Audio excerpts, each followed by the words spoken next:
Chapter 1, the impact of digital media on citizenship from a global perspective. Something we've been talking about a little bit, but now something we are focusing on exclusively. Now, we have 5 points that we're going to go through this chapter. Our first one, though, we're going to look at ways digital media affect political attitudes. And there's a simple theory here.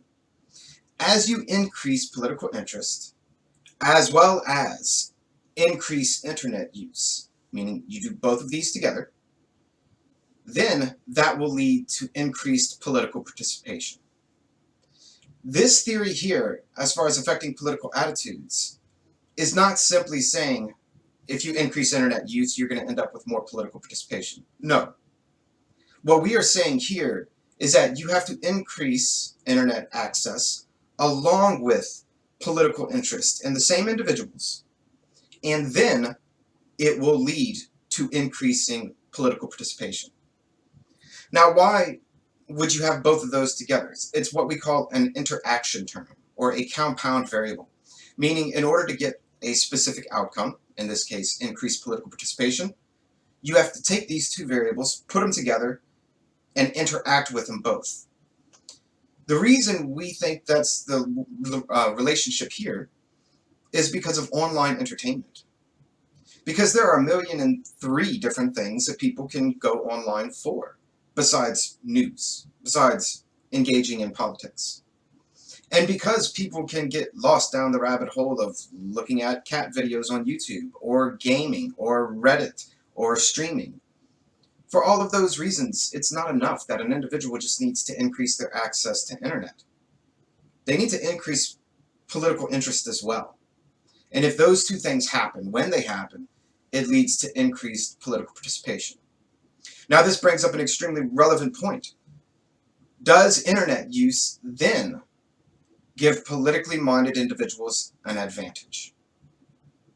Now, we're going to talk about this a whole lot more all throughout the world, but what we are talking about is the political knowledge gap.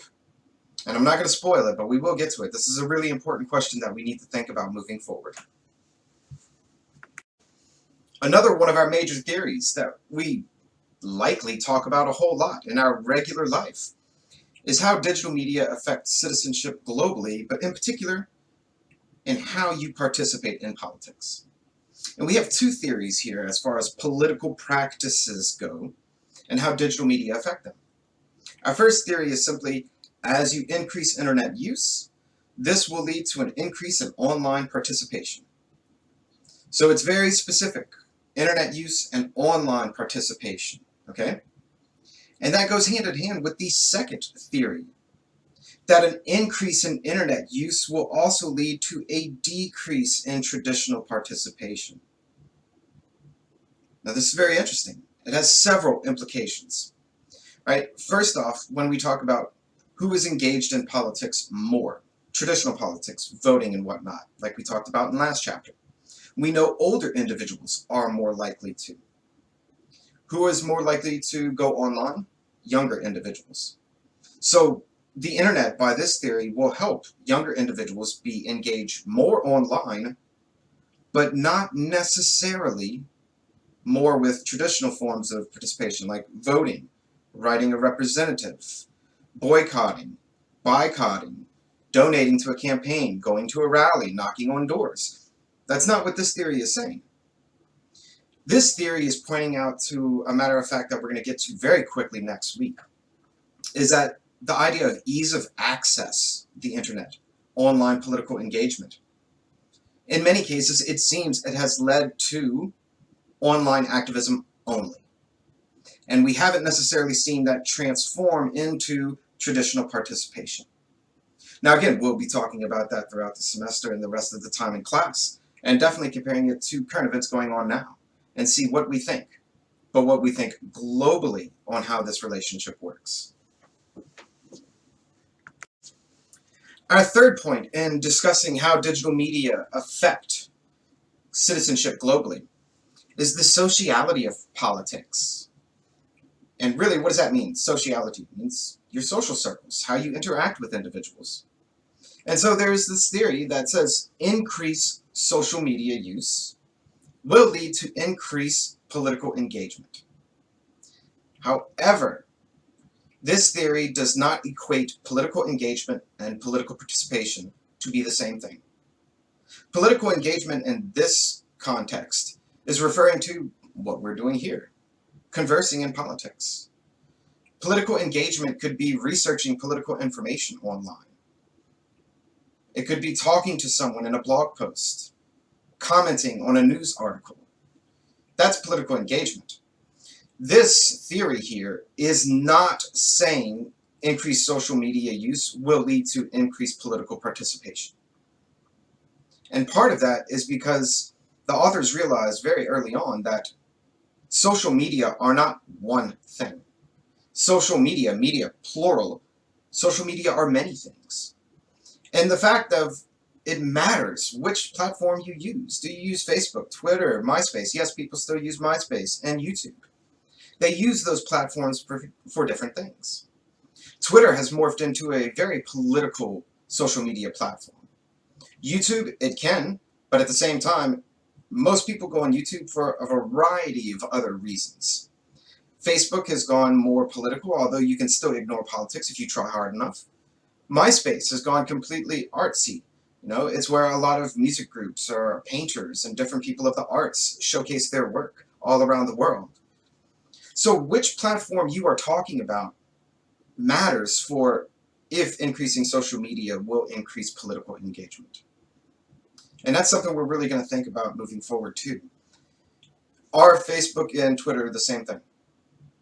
Are YouTube and Twitter the same thing? Are YouTube and Facebook the same thing? How do they differ?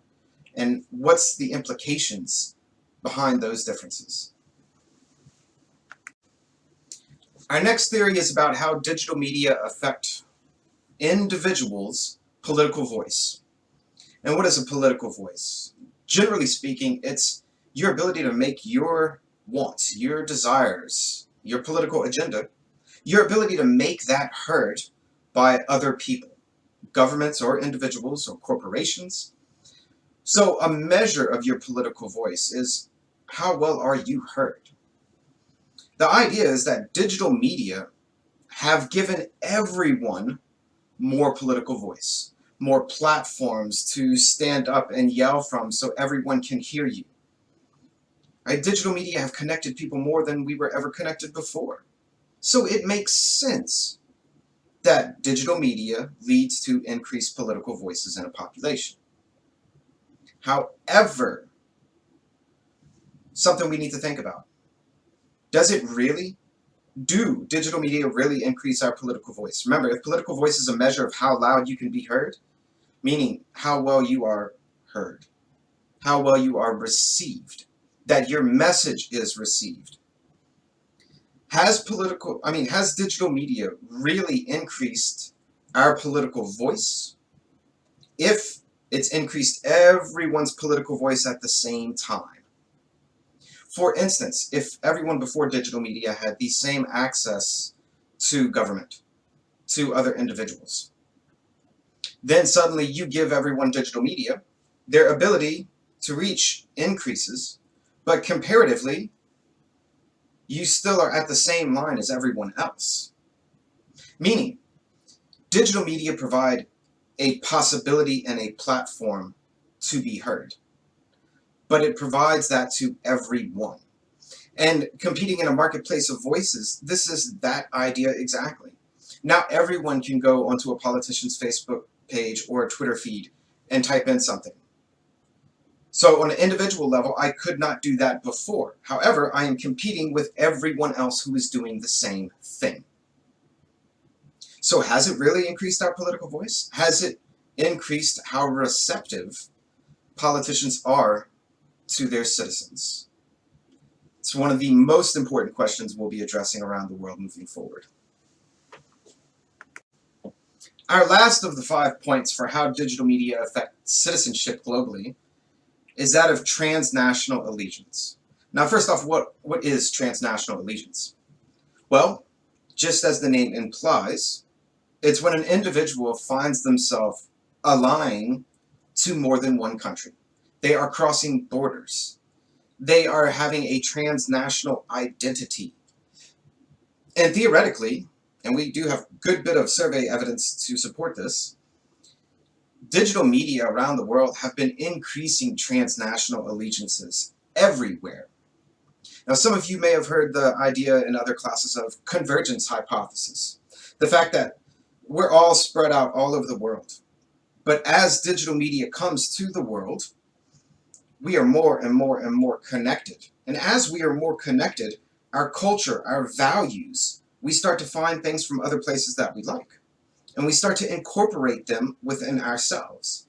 And the inevitability in that theory, if you go far enough in time, is that everyone will be quite similar culturally speaking, because the interconnectivity brought by digital media has increased transnational allegiances. Right? That's the general finding that we look at. And then we try to think about, well, is that always a good thing?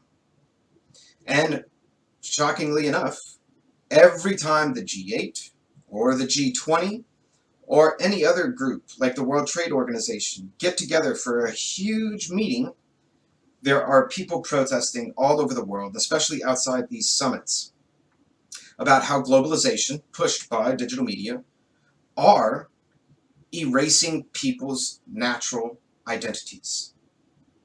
Their cultural identities, their national identities, their political affiliations are getting taken over by other countries' political affiliations.